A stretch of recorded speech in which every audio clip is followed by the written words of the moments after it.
ako naman, magiging impartial po ako sa impeachment. Sabi ko nga, basihan natin yung basihan natin dapat yung ebidensya.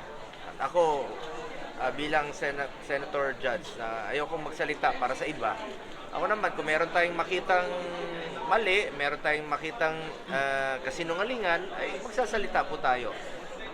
Kaya po may impeachment para lumabas yung katotohanan. The truth should come out. So, kung meron kasinungalingan, dapat lumabas kung sino yung sinungaling at lumabas yung katotohanan. Yun po ang purpose ng impeachment. Nasa Constitution rin yan at sundin rin po natin. At ako rin po yung nagpapasalamat sa mga kasamahan ko sa minority na talaga pong nanindigan, and of course, no, salamat rin po sa kay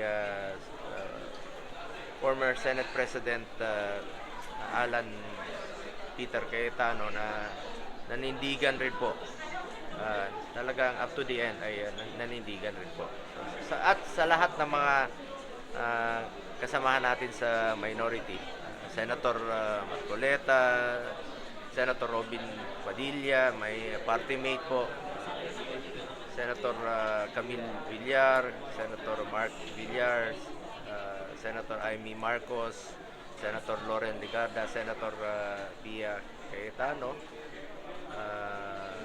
Senator Bato de la Rosa, Senator Jinggoy Estrada na up to the end ay nanindigan po.